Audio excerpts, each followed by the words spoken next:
ist ein höchst interessanter Titel, den wir uns jetzt gemeinsam widmen. Bevor wir einsteigen, und das ist ja so eine illustre Runde, die kommt ja so eigentlich auch wirklich selten zustande. Philipp, was sind für dich die verbindenden Elemente der verschiedenen Ansätze, die wir heute sehen? To me, the most important is if somebody has I think we all have a deep passion for the horses. Ich denke, das verbindende Element wäre für uns allen hier, dass wir eine große Begeisterung für die Pferde verspüren. And we search for respectful riding. Und wir alle danach trachten, ein respektvolles Reiten zu erreichen.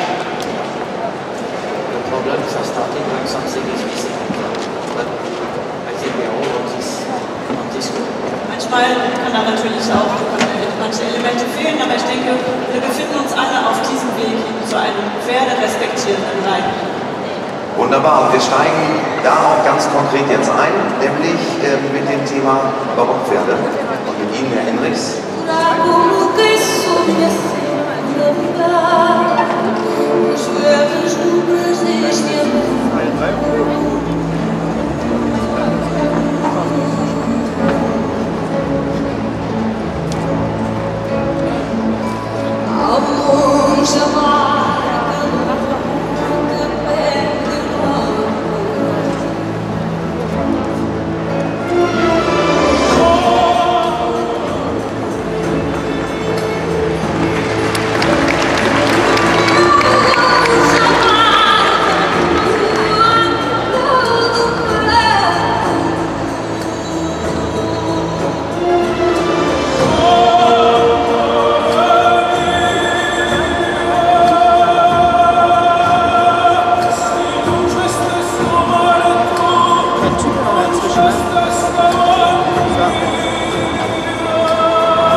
leben alle noch. Die sind sehr spritzig, diese Lusitanos, die wir da sehen. Ich möchte Ihnen aber doch einige Hinweise geben auf die klassische Reiterei in ihrer Bauernform. Sie ist generell ausgerichtet auf eine Führung mit feiner Anlehnung und Sie sehen hier alle drei Pferde gezäumt auf Trense. Und unsere Reiter in der Trainerausbildung sollen erst mal lernen, eine saubere, gleichmäßige Anlehnung aufzunehmen. Denn später wird angestrebt eine ganz, ganz feine Anlehnung. Aber die Anlehnung kann doch so fein sein, sie muss immer da sein. Sie kann aber, wie wir später noch sehen werden, in Einzelfällen auch durch eine mentale Anlehnung, nicht eine Anlehnung am Zügel, ersetzt werden. Sie sehen alle drei Pferde im Trab nach de la Guérinière, an dem wir uns ausrichten, einem Reitmeister im französischen Hof des 18. Jahrhunderts, ist der Trab die wichtigste Lektion zur Ausbildung des Pferdes. Und bei den kurzlinigen Barockpferden kommt es manchmal darauf an, sie zunächst zum Schwingen zu bringen. Bei den kurzen Rücken ist das gar nicht so einfach. und Sie müssen sehen, dass sie zum Schwingen kommen. Und bei vielen dieser Pferde geht das auch, wenn man sie systematisch ausbildet, sodass man die Kadenz, wie Sie es hier sehen, immer wieder leicht variieren kann. Neben dem Seitengang, insbesondere dem Schulterherein, ist eine Basisübung nach den Grundgangarten die Piaffe. Es gibt eher, beschreibt die Ausbildung beispielsweise auch der Kriegs- und Jagdpferde, und da geht er nicht vom Piaffieren vor dem Galopp. Und schauen Sie mal, hier ist Victoria auf dem Schimmel Emporio. Sie hat einen Halsring dazu genommen und sieht zu, dass sie dieses Pferd jetzt am Halsring weich am Satz hält, und sie kann damit die Anlehnung am Zügel erleichtern, und das Pferd bekommt einen Sinn für das Arbeiten am Platz, ohne dass das Pferd festgezurrt wird und blockiert wird. Es gibt ein geschichtliches Beispiel für eine besonders, das können wir auch noch mal sehen, Victoria. Es gibt ein geschichtliches Beispiel für besondere Versammlungsfähigkeit. In Frankreich, de la Vigne soll am Versailler Hof ein Pferd nur auf Seidenfahrten gezäumt haben, im Galopp über einen Schlosshof in Versailles geritten haben. Einer Wechsel eben von der 14-jährigen Sophia Wöhlert auf der Diagonale. Also auch die Barocke-Reiterei kannte bereits die Einerwechsel, sie hatten nur nicht den Stellenwert. Genauso wie auch die Trabverstärkung Mittel zum Zweck waren, aber nicht Mittel der Präsentation.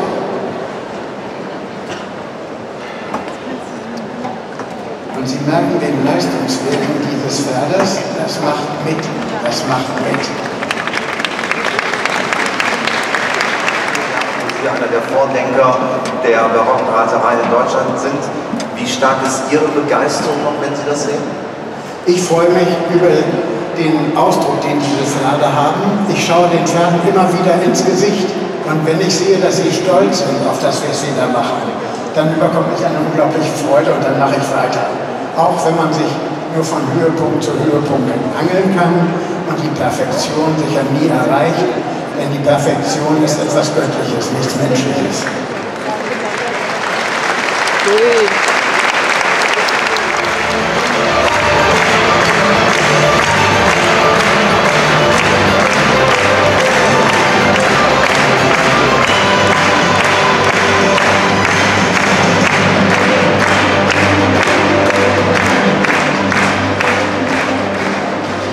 Die nächste Dame, die zu mir kommt, sie ist ehemalige Richterin, selber Grand Prix-Reiterin, Fachbuchautorin, Bestsellerautorin kann man sagen, und vieles, vieles mehr. Dr. Britta Schöffmann. Liebe Britta, während umgebaut wird auf das 60-Meter-Viereck, du hältst die Fahne hoch für die klassische Reitlehre. Man könnte auch sagen, die Reitlehre der deutschen Prägung, so wie sie auch gelehrt wird durch die Deutsche Reiterliche Vereinigung. Wenn du es in einem Satz beschreiben würdest, was macht die klassische deutsche Reitlehre aus? Es macht aus, dass es letztlich für jedes Pferd anwendbar ist. Es ist ja eine Art, mit dem Pferd zu arbeiten, die jedes Pferd in seinen Möglichkeiten optimal weiterbringt, aufbaut, trainiert. Und Training heißt für mich nicht nur Turniertraining. Deshalb habe ich meine beiden Reiterinnen auch gebeten, lasst den Frack zu Hause, weil das ganz schnell ja immer mit, ach, das ist der Turniersport verbunden wird.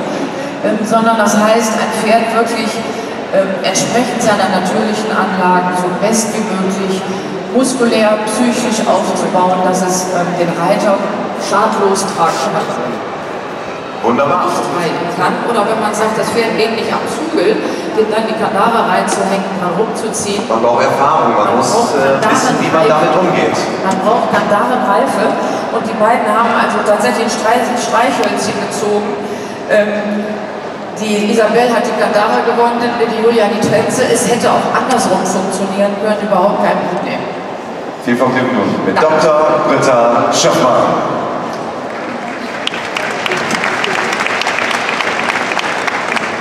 Was Christian Gröber eben hier schon angedeutet hat, das ist letztlich die Reitlehre, nach der sich auch die Deutsche Reiterliche Vereinigung mit ihrem Turniersport eigentlich richtet. Oft hört man ja, das ist die FN-Lehre, das ist Quatsch, das ist die klassische deutsche Reitlehre, die nun auch ganz, ganz alte Hintergründe hat, von alten Meistern überliefert worden. Und es ist schon so alt, es hat irgendwann mal, ich sag mal, französischen Weg genommen, den deutschen Weg, italienisch. Es sind so kleine Ausprägungen. Die Basis ist aber letztlich das Gleiche. Und ich glaube, wir wollen da auch alle dasselbe. Und zwar zufriedene Pferde und Pferde, die lang wie möglich gesund sind, die nicht gequält werden, nicht geknechtet werden und sonst was. Und wenn man sieht, die beiden haben sich jetzt so ein bisschen akklimatisiert. Die sind natürlich keine erfahrenen Showpferde. Rubin hier in der Traversale links unter Julia, er hat natürlich schon mehr Turniere gesehen, er hat auch im letzten Jahr die Equitana gesehen. Isis Hengst das erste Mal, da war der auch super brav, da waren wir sehr froh. Und wir werden gleich am Ende meiner Vorführung auch ein kleines Pas de deux zeigen. Wir haben es so aufgebaut, dass das weiter ausgebildete Pferd von Julia die wirklichen Pirouetten geht. Ich hatte jetzt nicht vor, auf die Schnelle mit dem recht jungen Hengst jetzt Pirouetten auf der Stelle im ganzen Pirouetten zu üben, weil der damit überfordert wäre. Werdet ihr gleich sehen, dass das ein bisschen anders aufgebaut ist, dass wir das ein bisschen geschickt haben. Julia hier gerade in den Zweierwechseln. Und vielleicht, Julia, würdest du auch noch mal die Wechsel von Schwung zu Schwung ansetzen. Die kann der hier, von der Isi natürlich noch nicht. Und die muss er auch noch nicht können. So, da war schon der erste Fehler, aber Julia lässt ihn nicht aus der Fassung bringen. Jawohl, jawohl, jawohl, und. Weil Rubin ist ein Pferd, ich sage mal, wie so der frühere deutsche VW, der läuft und läuft und läuft. Der würde von hier bis Frankreich galoppieren, ohne aufzuhören. Den dazu zu bringen, sich so ein bisschen mehr zurückzuholen, damit man nicht ins Ziel kommt, ist nicht immer einfach. Und wenn man beide Pferde sich anguckt, sieht man auch, dass die ganz unterschiedliche Halsungen haben. Wir wollen ja, ich sag mal, in der Turnierreiterei, aber auch überhaupt in der klassischen Reitlehre ein Pferd, was sich an die Hand randehnt und möglichst eine Handbreit vor der Senkrechten ist. Kann bis an die Senkrechte, sollte nie dahinter. Das sieht man ja leider heute auch unheimlich oft, dass die Pferde eng sind, Genick nicht mehr höchster Punkt. Das zu erreichen mit ihm war schwierig, weil Rubin hier unter Julia dazu neigt, sich so ein bisschen aufzukröpfen. Das ist immer sehr trickreich. Er neigt nach meistens eine schöne Halsung, klar, da kommt der große Hengsthals, aber da kommt dann manchmal auch so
to see the name of the ship was a belly of teeth. The wind blew up, burned up down below. My belly was blue.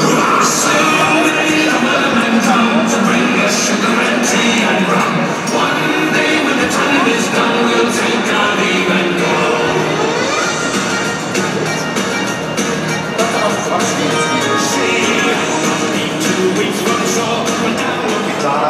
deswegen freuen wir uns ganz besonders auf Bent Branderow.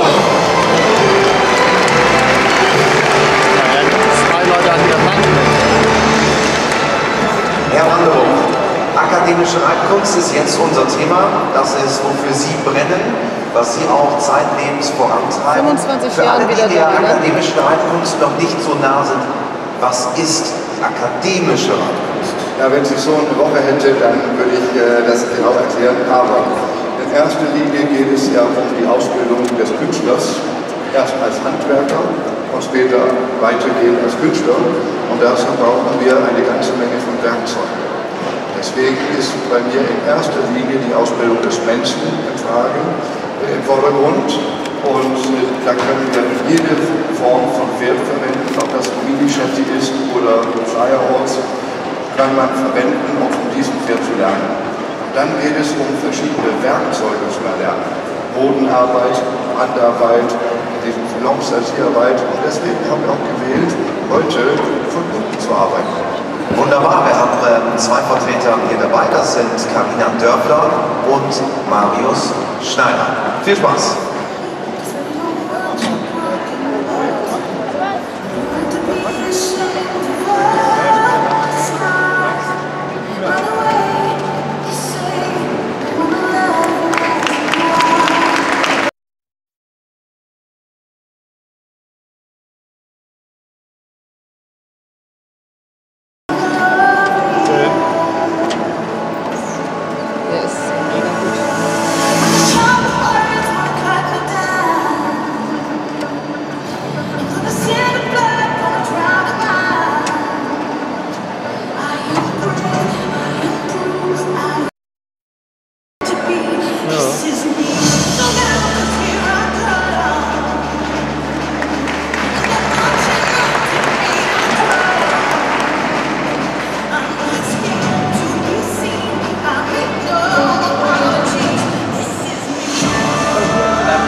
Marius macht das auch noch besser als Bent.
Es geht mit Halsring, es geht mit weniger. Weniger ist mehr. Aber es geht darum, es zu erreichen. Weniger alleine macht es nicht. Und dementsprechend gehen wir immer von der Philosophie aus, wie viel brauchen wir eigentlich. In diesem Falle ein Halfter, Kappsaum, ein Strick, ein kleines Stöckchen draußen vom Gebüsch abgerupft. Dann gucken wir aus pädagogischen Gründen auf unsere verschiedenen Pferde und sehen, wie ist der pädagogische Zugang zu dem Pferd. Ist das ein Pferd, das uns sich zuwendet? Der Aramis, als er mit Mario Schneider reinkam, war er so ein bisschen überwältigt von dem Publikum und dann hat er wieder seinen Ausbilder die Aufmerksamkeit gewidmet. Und diesen Verbindungswissen Pferd, das ist das, was durchgehend sein muss. Das Pferd muss mit dem Ausbilder zusammenarbeiten. Es geht um ruhige, grundlegende Arbeit, dass die Hinterfüße unter der Körpermasse ihre Richtung findet.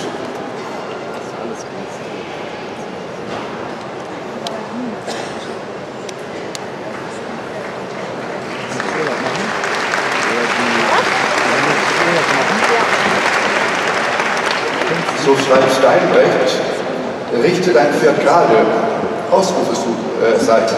Ich meine nicht etwa das Ungebogene, sondern dass das Pferd trotz maximaler Stellung und Biegung, trotz maximaler Seitwärts, jetzt kürze ich ein bisschen ab mit meine eigenen Wörter, mit keinem Fuß außerhalb von seinem Funktionsbereich tätig ist. Und reite dein Pferd vorwärts. Verstehen Sie mich nicht falsch, ich meine nicht in etwa das Schnelle, sondern dass der Hinterfuß zu seiner Funktion unter der Körpermasse eine Hinterhand arbeiten kann.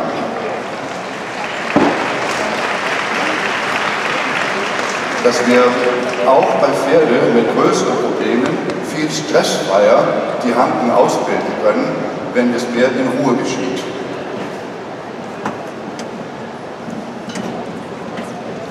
Dass er die Unterstützungsfläche, seine Hinterfüße finden, dass die Parade das Gefühl ist von der Abwesenheit der Spannung.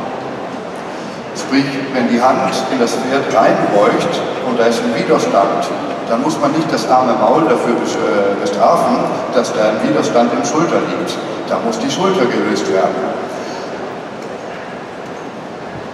Deswegen, je tiefer die Hand ins Pferd reinbeugen kann, je höher der Ausbildungsstand des Handes. Es geht also weniger darum, dass das Pferd die perfekte Schulparade kann, sondern dass die Reiterhand spürt, was im Pferd vor sich geht.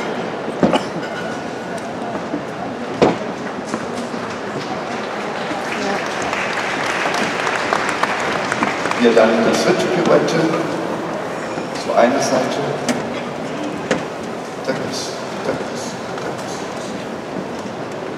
Und die Renvers-Pirouette zur anderen Seite. Ohne den Verlust der sauberen Unterbahn.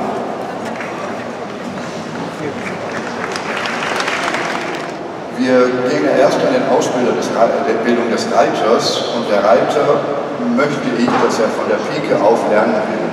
Und dazu gehört Dinge wie Halfterführig. Man sage, bedenke auf alle Wegen, reiten lernst du nur durch Wegen. Deswegen, man muss von unten an lernen.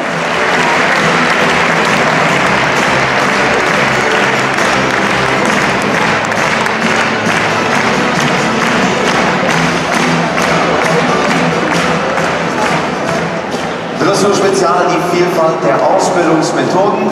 Der nächste, aber er ist eine Person, die eine eigene Schule in Frankreich, die École de Légèreté, also Schule im Sinne einer Ausbildungsmethode entwickelt hat, die sich hier in Deutschland und inzwischen weltweit einer großen Beliebtheit erfreut. Er selber war viele Jahre Écuyer an der Cadre Noire, das am Ende die Grundfundierung, aus der vieles sich entwickelt hat. Und so freuen wir uns auf die École de Légèreté mit Monsieur Philippe Carrel.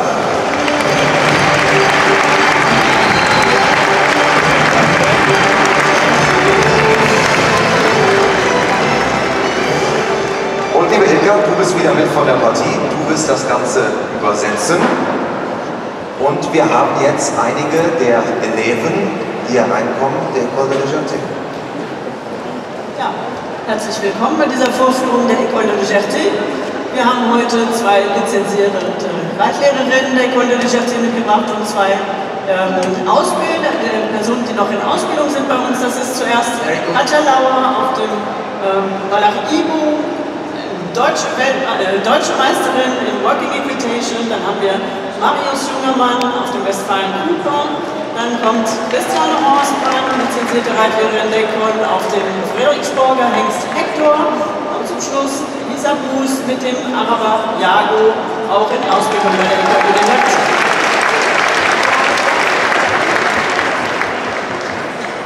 Thank you. I would like to use the warming up period. Ich möchte diese Lösungsarbeit, die Sie jetzt gleich sehen werden, dazu nutzen. The riders will do freely in walk and trot. Also die Lösungsarbeit im Schritt und Trab der Reiter.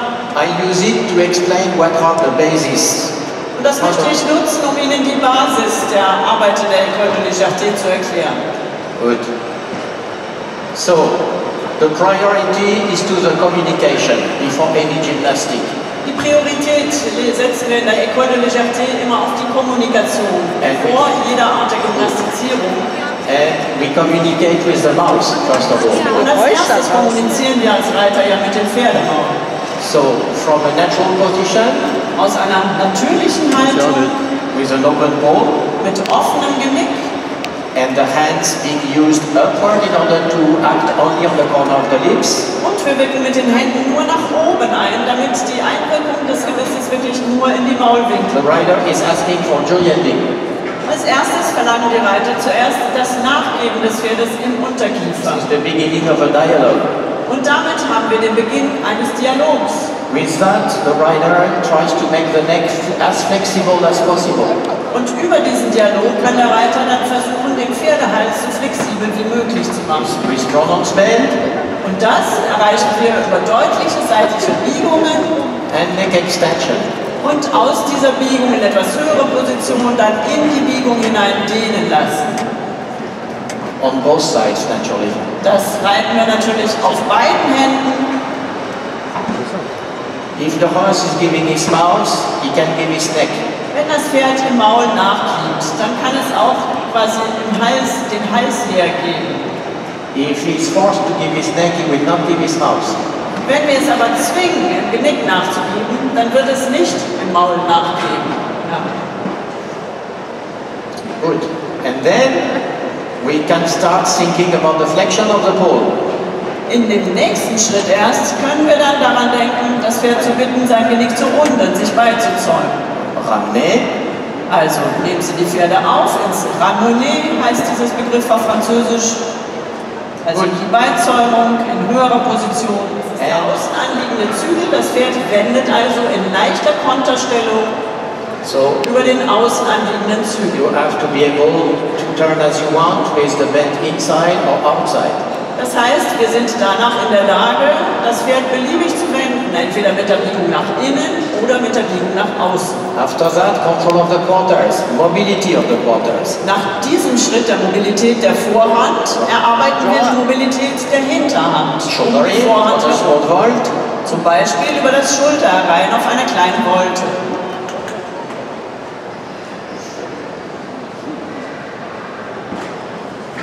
Good, and possibly renvers. Gut, und eventuell auch über das Renvers auf einer kleinen Volte.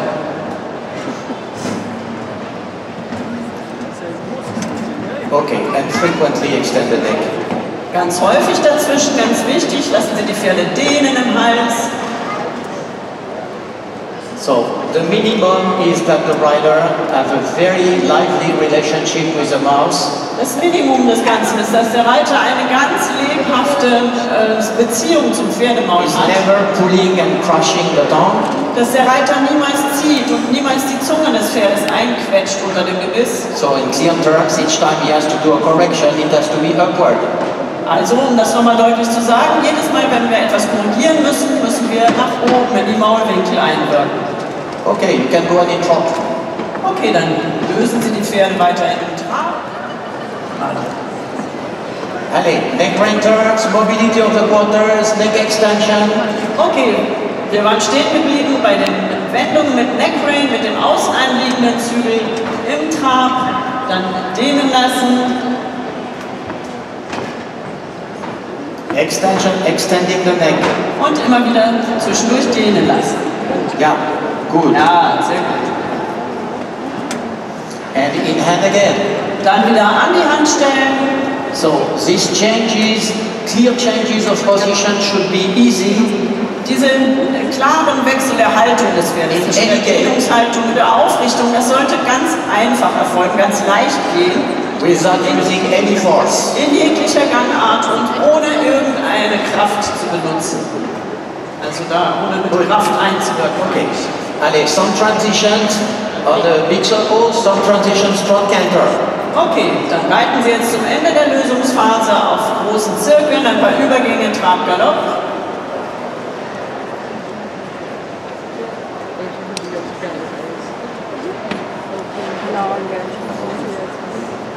Good. Gut. Okay. Yes. And in canter you will also extend the neck. Auch im Galopp immer wieder die Pferde dehnen lassen im Hals.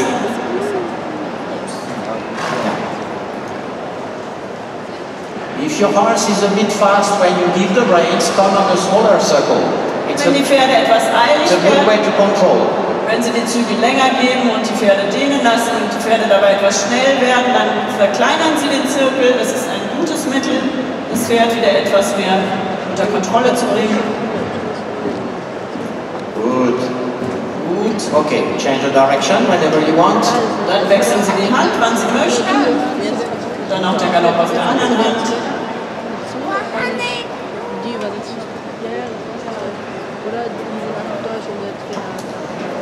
Some canter and transitions.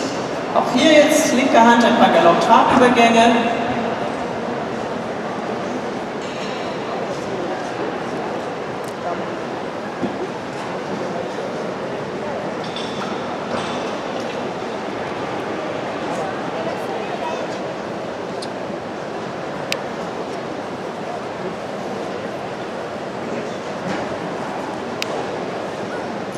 And neck extension again.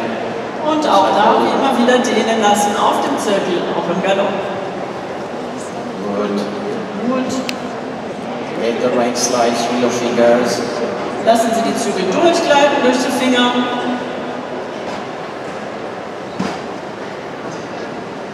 Good. Okay.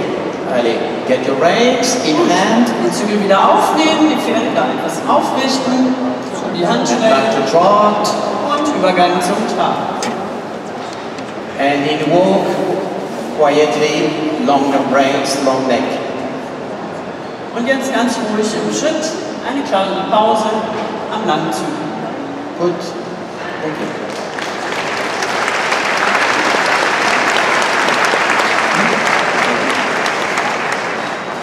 So.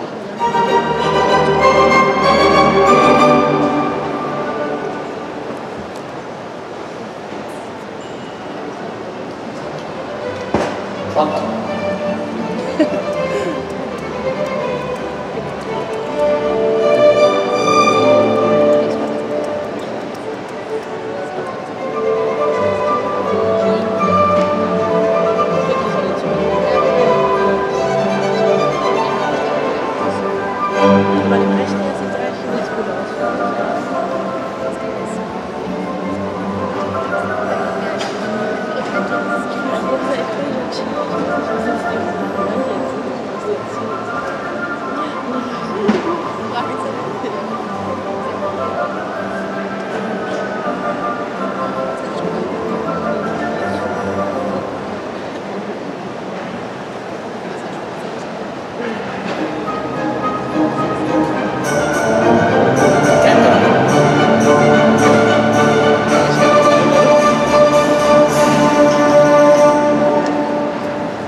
amtierende deutsche Working Equitation Meisterin Katja Lauer. First we came with 3 different horses. Also wir haben ja natürlich extra auch 3 völlig verschiedene Pferde mitgebracht. With a like many more, but not. And the question is, riding is classical, is more classical when it refers to the deep nature of the horse. Die Reiterei ist umso klassischer, wenn sie sich wirklich auf die ganz tiefe Natur des Pferdes bezieht. And if the principles are natural, und wenn die Prinzipien, die wir anwenden, natürlich sind, then there is a possibility to be at once very effective and soft. Dann kann man gleichzeitig sehr effizient und sehr sanft sein. Yeah, and then it means, in simple terms, und einfach ausgedrückt bedeutet das dann, that you can adapt to nearly all horses and bring them to a very nice level.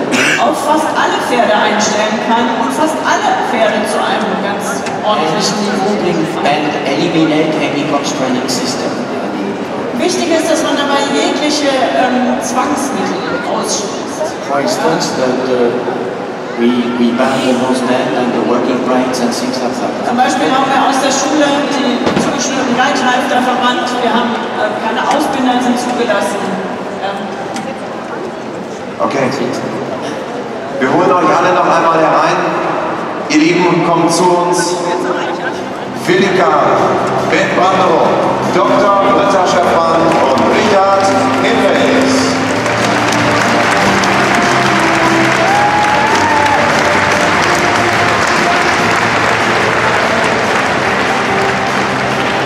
Eine ganz kurze Abschlussrunde machen wir noch und Herr Hinrichs, ich fange bei Ihnen an. Was haben Sie heute gelernt? Was hat Sie beeindruckt? Beeindruckt hat mich, dass wir alle jedenfalls aufbauen auf Vertrauen, Gehorsam und Gleichgewicht. Das denke ich, war jedenfalls bei allen Darstellungen zu beobachten. Und es war generell ein Eingehen auf das einzelne Pferd zu beobachten. Also arbeiten nicht nach der Schablone. Und ich meine, im System der klassischen Reiterei gibt es Raum für viele unterschiedliche Methoden, die alle zum Erfolg führen können. Und abhängig von der Situation, vom Pferd und vom Reiter, können alle diese unterschiedlichen Methoden einander ergänzen. Sie müssen sich nicht ausschließen, sondern sie können eine wertvolle Ergänzung sein. Und ich denke, der Ausbilder kommt am weitesten, der ein großes Repertoire an Maßnahmen hat und sie entsprechend einsetzen kann. Britta, in aller Kürze, was hast du mitgenommen von dem Vergleich?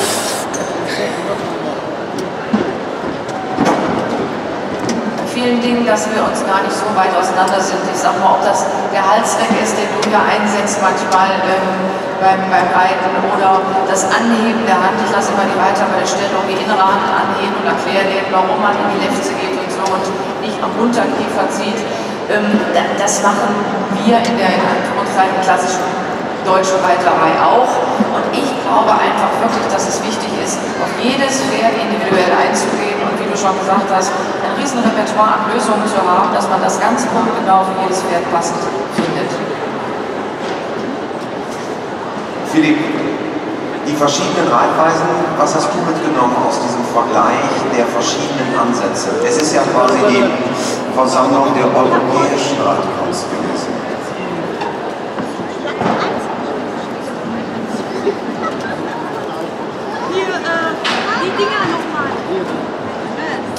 I'm always interested in watching what the others are doing. In watching. Ich bin immer daran interessiert, anderen Leuten zuzuschauen, wie sie mit ihren Pferden arbeiten. I don't necessarily agree, but I'm watching and trying to analyze. Ich bin nicht unbedingt immer einverstanden mit dem, was ich sehe, aber ich sehe mir das immer an und versuche das zu analysieren. I just regret that in France, for now, let's say 30 to 40 years, we gave up what we had the best. And this is what I'm trying to rebuild on my level, with my means. Und was ich sehr schade finde, ist, dass wir in Frankreich in den letzten 30, 40 Jahren nicht mehr auf dem, die Reiterei nicht mehr auf dem basiert, was die alte französische Tradition wirklich ist. Und das ist das, was ich versuche, auf meinem Niveau natürlich wieder aufzubauen. Because the worldwide dressage has been strongly stopping the interesting differences we have between different ways to consider the dressage, and I think it doesn't enrich. Ich denke, die internationale Dressur, die hat bewirkt, dass diese sehr interessanten Unterschiede, die es früher zwischen den verschiedenen Reittraditionen gab, ausgelöscht wurden, nivelliert wurden. Und das finde ich sehr, sehr schade. Dankeschön. That's all. Herr Wanderung, was nehmen Sie mit vom heutigen Tag? Ich denke, das ist fantastisch, unter so viele junge Menschen zu sein, als erste junge Damen ausgeschlossen, als wir drei alte Männer anfingen. Da waren wir doch nie auf einsamer Flur. Da waren wir komische Vögel, da waren wir merkwürdig. Wie viele junge Menschen interessieren sich jetzt für die Kunst und vertiefen sich in die Kunst und legen viele, viele Jahre Ausbildung in ihrem Weg. Deswegen ist es eine große Freude zu sehen. Ich meckere nicht über die jungen Leute, ich finde die fantastisch. Ich finde die viel, viel besser. Wenn ihr wüsstet, auf welchem Niveau wir unsere Zeit berühmt wurden, da hätten wir heute keinen Fuß zum Boden gekriegt. Die jungen Leute sind einfach so super und haben auch die besseren Lehrer. Wunderbar. Ein perfektes Schlusswort. Und damit sage ich Dankeschön für dieses Dressurspezial, die Vielfalt der Ausbildungsmethoden mit Richard Hinrichs, Dr. Britta Schöffmann, Ben Wanderung und Monsieur Philippe Garre.